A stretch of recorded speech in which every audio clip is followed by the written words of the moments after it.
Shalom Bapak Ibu. Ada sebuah cerita mengenai sebuah cermin Bapak Ibu ya.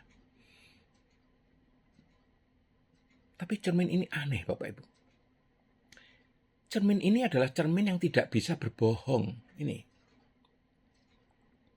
Gimana ceritanya ini? Di sebuah pasar gelap yang menjual barang-barang antik, ada sebuah cermin yang sangat aneh Bapak Ibu. Cermin itu tidak memantulkan pakaian, riasan wajah, atau perhiasan yang dipakai Bapak Ibu. Jika seorang raja berdiri di depannya dengan mahkota emas, cermin itu mungkin hanya akan menampilkan seorang pengemis yang ketakutan itu loh. Jika seorang pemuda biasa yang jujur berdiri di sana, cermin itu mungkin akan menampilkan sosok satria yang perkasa justru. Seorang wanita kaya raya yang merasa dirinya paling cantik di kota itu penasaran sekali Bapak Ibu. Ia memakai gaun sutranya yang terbaik ya, berliannya yang menyilaukan dan bedaknya yang paling mahal. Lalu ia berdiri di depan cermin itu dengan penuh percaya diri. Namun ia menjerit histeris Bapak Ibu. Di dalam cermin itu yang tampak bukan dirinya yang cantik, melainkan sesosok makhluk kecil yang kurus kering dan terlihat sangat haus. Cermin ini rusak teriaknya pada si penjual. Si penjual tua hanya tertawa kecil ya. Cermin ini tidak menampilkan apa yang kamu pakai di kulitmu, katanya. Ia menampilkan apa yang kamu beri makan ke dalam jiwamu. Selama ini, kamu hanya memberi makan kesombongan dan rasa lapar akan pujian. Maka itulah yang terpantul. Cermin ini tidak bisa berbohong demi perasaanmu. Kita sering menghabiskan terlalu banyak waktu untuk memoles pantulan luar kita. Kita ingin orang melihat kita sukses, kaya, cantik, atau hebat. Kita sibuk mengedit profil agar terlihat sempurna. Padahal di dalam batin, kita mungkin sedang mengalami kekeringan yang hebat, Bapak Ibu. Dunia mungkin bisa kita tipu dengan topeng yang kita pakai. Tetapi realitas batinia kita tidak bisa disembunyikan selamanya. Keindahan yang sejati bukan tentang apa yang menempel di tubuh kita. Bukan. Keindahan yang sejati adalah tentang apa yang tumbuh di dalam karakter kita. Ini. Jangan sampai ketika semua hiasan duniawi itu dilepaskan, tidak ada yang tersisa dari diri kita kecuali kekosongan. Rawatlah jiwa kita itu sama baiknya atau bahkan lebih baik daripada kita merawat penampilan kita. Ini bukan yang dilihat manusia, yang dilihat Allah. Manusia melihat apa yang ada di depan mata, tetapi Tuhan melihat hati. 1 Samuel 16 ayat 7b.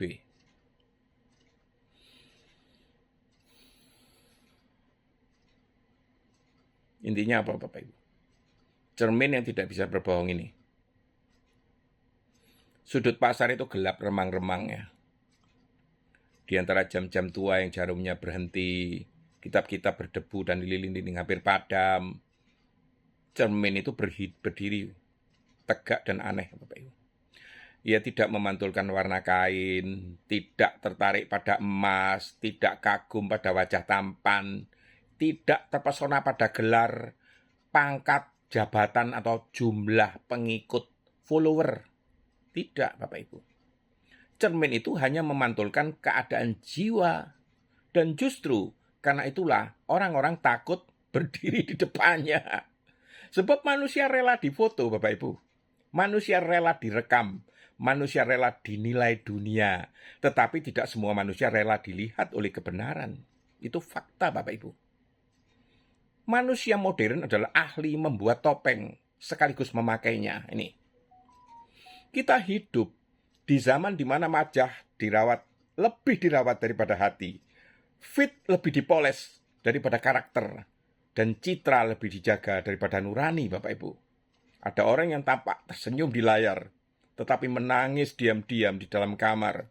Ada yang terlihat rohani di depan mimbar, tetapi jiwanya keropos oleh iri hati, Bapak Ibu. Dan ada yang tampak penuh kasih, tetapi sebenarnya hanya lapar pengakuan. Ada yang tampak rendah hati, tetapi diam-diam sedang menyembah dirinya sendiri. Oh, betapa mudahnya manusia menipu manusia, Bapak Ibu. Terutama menipu dirinya sendiri. Tetapi ada satu pribadi yang tidak pernah tertipu.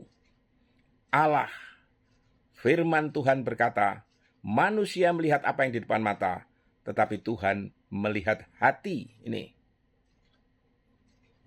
bukan mahkota yang pertama dilihat Tuhan, bukan gelarmu, bukan rekeningmu, bukan pencapaianmu. Tuhan melihat apa yang tidak dilihat kamera, apa yang tidak terdengar oleh mikrofon, apa yang tersembunyi di ruang paling sunyi di dalam batinmu. Dan banyak orang takut pada kemiskinan jasmani, tetapi tidak sadar bahwa mereka sedang miskin rohani, Bapak Ibu.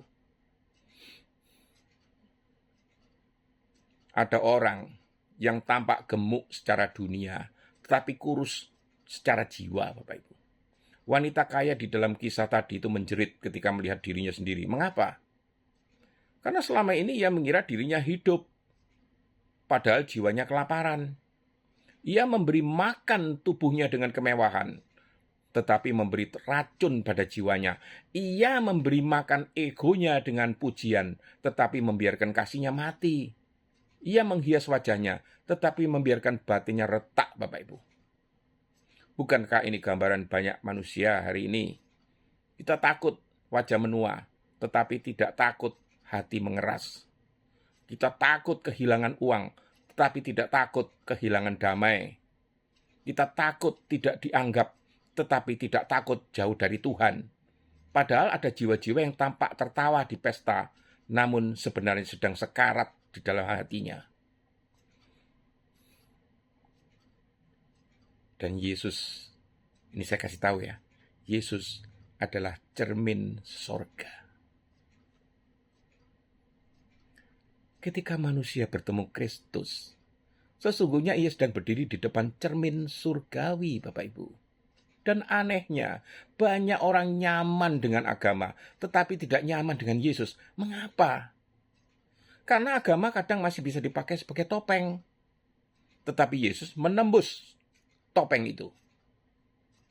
Ia melihat motivasi tersembunyi. Ia membaca luka yang tidak diucapkan. Ia mengetahui dosa yang disembunyikan rapi-rapi. Ketika Yesus datang bertemu perempuan Samaria, ia tidak memulai dengan penghukuman, Bapak Ibu. Ia membuka cermin hati. Dan ketika ia bertemu orang Farisi, ia berkata, kamu seperti kuburan yang dilabur putih. Luar indah, di dalam penuh kematian. Betapa mengerikannya jika hidup kita itu hanya putih di luar, tetapi busuk di dalam, Bapak Ibu.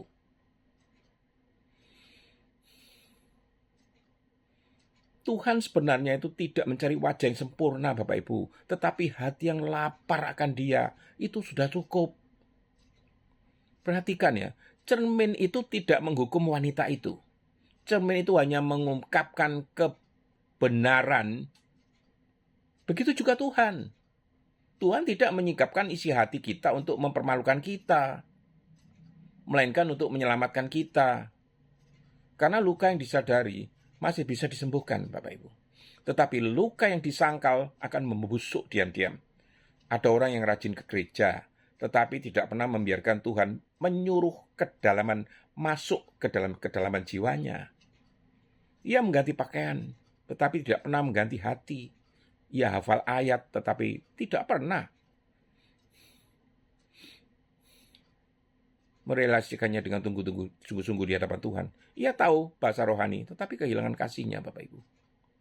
Dan sorga tidak terkesan pada penampilan rohani. Sorga mencari hati yang bertobat itu. Jadi apa sebenarnya yang sedang kita beri makan ini? Si penjual tua berkata, cermin ini menampilkan apa yang kamu beri makan di dalam jiwamu. Kalimat itu seperti pedang, Bapak Ibu. Sebab jiwa juga makan, Bapak Ibu.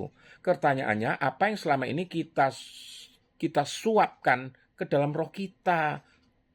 Apakah iri hati? Apakah pornografi? Apakah kesombongan?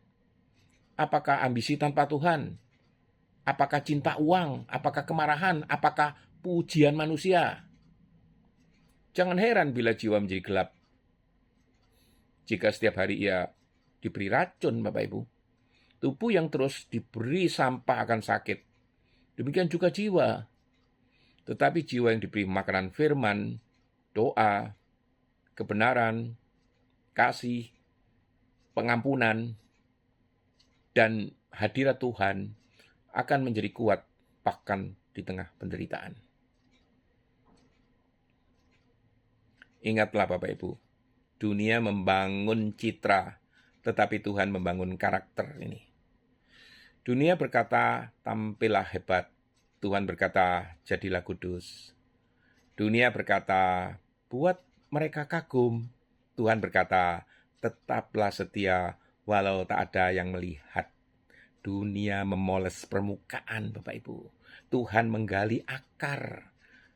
Dan akar selalu tersembunyi, Bapak Ibu.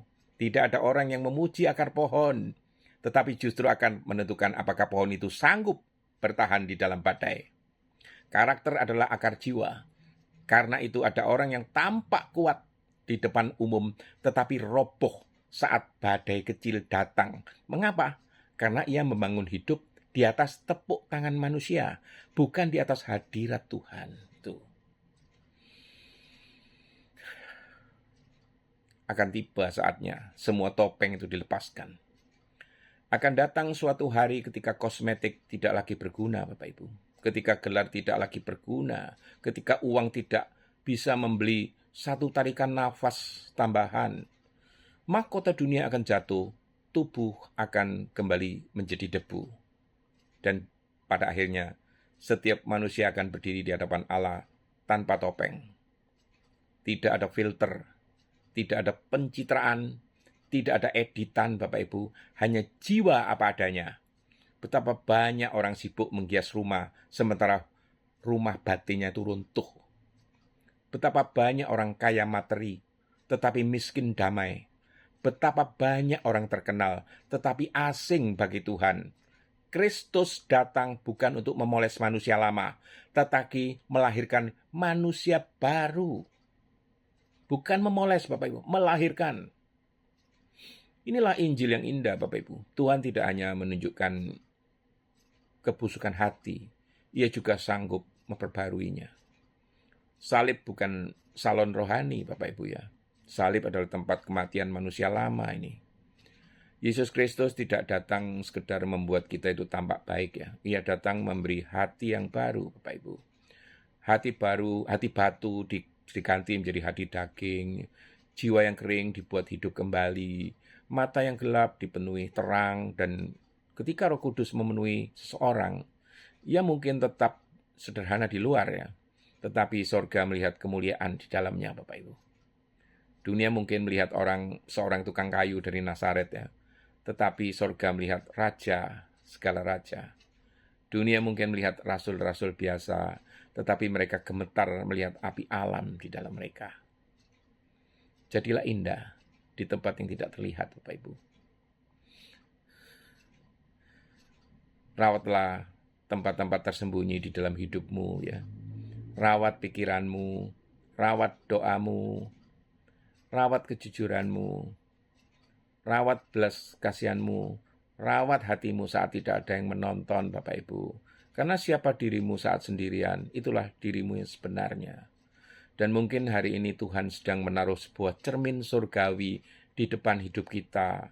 Bukan untuk menghancurkan kita, tetapi untuk menyelamatkan kita dari kepalsuan, Bapak Ibu. Mungkin kita tertawa melihat ini ya. Mungkin kita ini terlihat tertawa, Bapak Ibu. Tetapi jiwa kita itu haus sebenarnya ya. Mungkin kita terlihat sukses, tetapi hati kita kosong ya. Mungkin kita tampak rohani, tetapi kehilangan kasih mula-mula. Datanglah kepada Tuhan apa adanya, Bapak Ibu. Sebab Tuhan lebih tertarik pada hati yang hancur daripada citra yang sempurna, Bapak Ibu. Cermin yang terakhir, Bapak Ibu. Pada akhirnya hidup itu sendiri adalah sebuah lorong menuju cermin yang terakhir, Bapak Ibu. Dan ketika kita berdiri di hadapan Allah, kita tidak akan ditanya, berapa mahal pakaianmu? Berapa banyak hartamu? Atau seberapa terkenal namamu? Tetapi mungkin surga akan bertanya, Apa yang kau lakukan dengan jiwamu? Apakah engkau membiarkannya kering? Ataukah engkau menyerahkannya kepada Sang Pencipta? Karena manusia bisa tertipu oleh wajah, tetapi Tuhan membaca kedalaman, Bapak Ibu. Dan berbahagialah orang yang mungkin sederhana di mata dunia, tetapi indah di mata Tuhan. Sebab ketika semua hiasan dunia gugur, karakter yang dibentuk oleh Kristus akan tetap bercahaya untuk selama-lamanya. Amin.